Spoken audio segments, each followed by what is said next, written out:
নমস্কার। আজকের নতুন ভিডিওতে আপনাদের সবাইকে স্বাগত জানিয়ে শুরু করি। আজকে আমাদের আলোচনার বিষয় হ্যাবিচুয়াল অ্যাবর্শন বা বারবার গর্ভপাত হলে তার আয়ুর্বেদিক চিকিৎসা সম্বন্ধে। হ্যাবিচুয়াল অ্যাবর্শন বা বারবার গর্ভপাতের কারণ সাধারণত দুটো ভাগে ভাগ করা যায়। একরকম ভাগ হচ্ছে যে যার কোনো কারণ এখনো পর্যন্ত খুঁজে পাওয়া যায়নি, মানে আননোন। টেস্ট করিয়ে সমস্ত রিপোর্ট ঠিক থাকলেও বাচ্চা বারবার নষ্ট হচ্ছে, এবার তাকে বলা হয় আননোন কজ। আর নোন কজের মধ্যে কিছু কারণকে পয়েন্ট আউট করা হয়েছে। এক নম্বর হচ্ছে কিছু ভাইরাস বা ব্যাকটেরিয়া, যেমন সাইটোমেগালো ভাইরাস, হারপিস ভাইরাস, তার যদি ইনফেকশনগুলো প্রেগনেন্সি দশায় হয়, নাম্বার ওয়ান।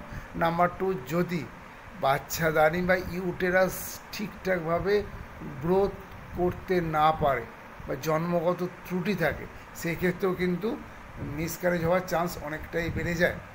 এছাড়া বাচ্চাদানি বা ইউটেরাসের লোয়ার পোর্শন, যেটা প্রেগনেন্সি এলে সাধারণত বন্ধ হয়ে যায়, সেই সার্ভিস যদি ঠিকভাবে বন্ধ বা ক্লোজ হতে না পারে, তার জন্যও কিন্তু মিসক্যারেজ হয়। এছাড়া ইমিউনোলজিক্যাল কজ, কিছু বংশগত কারণ, কিছু জিনগত কারণ বা হিমোফেলিয়া, এইসব রোগের জন্য কিন্তু অ্যাবর্শন হতে পারে। এবার আমরা আজকে আলোচনা করব মেনলি আননোন, যেখানে যেখানে হ্যাবিচুয়াল অ্যাবর্শন হচ্ছে, যার কোনো কজ নেই, সমস্ত রিপোর্ট ঠিক থাকে। তখন এই ক্ষেত্রে আমাদের আয়ুর্বেদিক যে ট্রিটমেন্ট করা হয় তাকে বলা হয় অপান বায়ুর জন্যে কিন্তু মিসক্যারেজটা হয়। ফলে অপান বায়ুর ট্রিটমেন্টটা করা এবং অপান বায়ুকে যদি ব্যালেন্স অবস্থায় আনা হয়, সেক্ষেত্রে কিন্তু হ্যাবিচুয়াল অ্যাবর্শনটা রোধ করা যায়। এছাড়া এই ক্ষেত্রে কিছু বল্য মেডিসিন দেওয়া হয়, মানে যেগুলো বাচ্চাকে গ্রোথ করতে সহায়তা করে, সেরকম কিছু মেডিসিন দেওয়া হয়।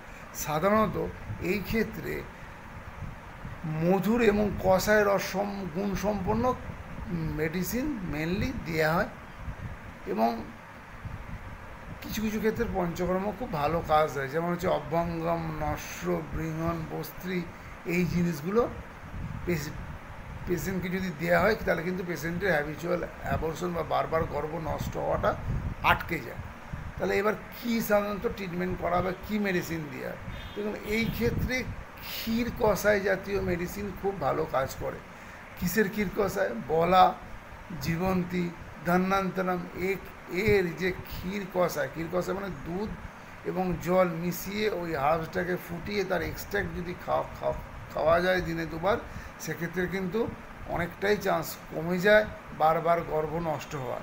এছাড়া কুষ্মাণ্ড রসায়ন, যেটাকে দিনে দুবার খাওয়া দাওয়ার পরে দুধ দিয়ে যদি খাওয়া হয়, তাহলেও কিন্তু গর্ভ অনেক ক্ষেত্রেই নষ্ট হওয়া থেকে বাঁচে। এছাড়া মহাকল্যাণ ঘিত, সেটাও খুব উল্লেখযোগ্যভাবে কাজ দেয়।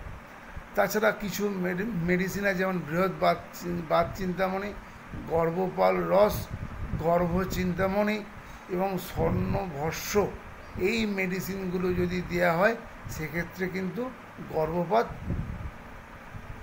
আটকে যায় এবং গর্ভ খুব ভালোভাবে গ্রো হতে থাকে এবং সুস্থ সবল বাচ্চার জন্ম হয়।